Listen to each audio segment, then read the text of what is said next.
کوئی غیبت میں بیٹھا خون کے آنسو بہاتا ہے، کوئی غیبت میں بیٹھا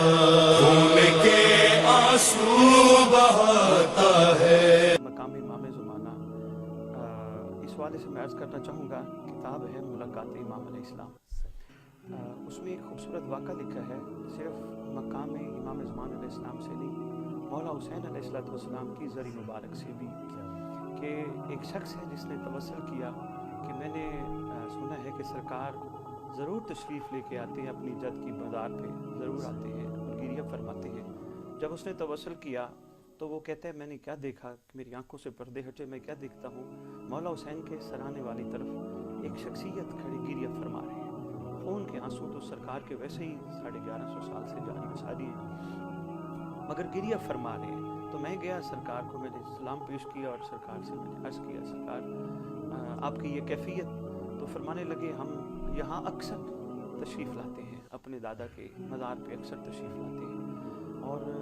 ایک جملہ اس میں صاحب کتاب نے لکھا ہے وہ بڑا امپورٹنٹ ہے۔ سرکار فرماتے ہیں کہ یہاں اتنی دنیا آتی ہے میرے دادا کو سلام کرنے، زیارت کرنے، ثواب حاصل کرنے، اتنی دنیا آتی ہے، مگر بہت کم ایسے ہیں ان میں جن کو خون حسین کے وارث کا خیال ہو، یعنی میرا خیال بالکل کسی کو نہیں ہوتا، سارے آتے ہیں، سلام بھی کرتے ہیں، منتیں بھی مانتے ہیں، زیارات کے سارے امور سر انجام لاتے ہیں، مگر میری ذات کا کسی کو خیال احساس نہیں ہوتا۔ تو جو ضرورت ہے اس بات کی کہ لازمی جایا جائے کربلا، مگر وارث خون حسین یعنی منتقم آل محمد سرکار حجت خدا عجل اللہ تعالیٰ فرج شریف پاک ذات کو ضرور ملنے کی پرسہ پیش کرنے کی کوشش کی جائے۔ مل نہیں سکتے، کم از کم الفاظ کی ادائیگی سے پرسہ تو پیش کر سکتے ہیں۔ ویسے بھی سید صاحب وارث ہیں مظلوموں کے،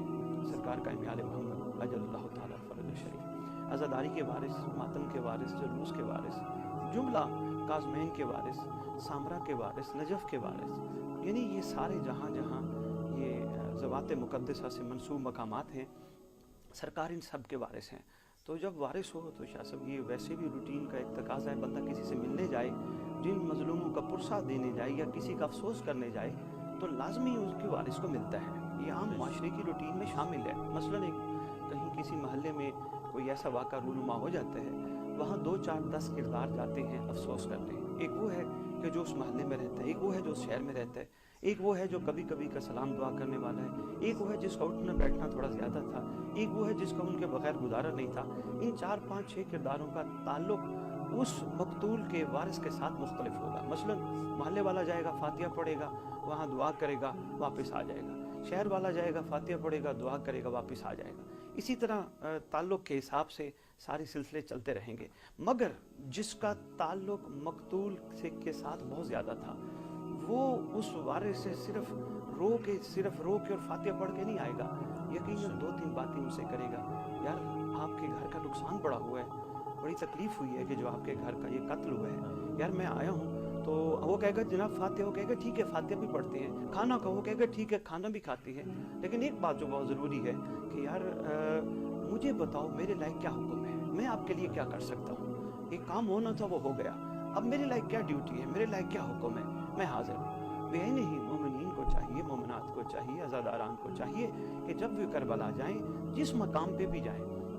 وہ کسی بھی شہید کی مزار پہ جائیں تو لازمی جا کے مظلوموں کے وارث کو افسوس بھی کریں اور ساتھ ان کو اپنی وفا کا یقین بھی دلائیں اور ان سے عرضی ضرور کریں سرکار ہمارے لائق کوئی حکم ہو ہم حاضر ہیں۔ میں مومنین کو پوری دنیا کے ممبروں پہ یہی کہتا پھر رہا ہوں، مجلس حسین میں بھی بیٹھے ہو تو آپ کا رویہ بیان یہی ہونا چاہیے۔ مجلس حسین میں یقیناً اس صف اعضاء کا وارث تو سرکار قائم آل محمد کی ذات ہے، اس سارے ذکر کا وارث سرکار ہے، تو کم از کم مجلس میں جا کے بھی صرف رو کے صرف ان کو پرسہ دینا ناکافی ہے، بلکہ ساتھ مظلوموں کے وارث کو اپنی وفا کا یقین دلانا لازم ہے، اور یہی کربلا ہے اور یہی صدا ہے۔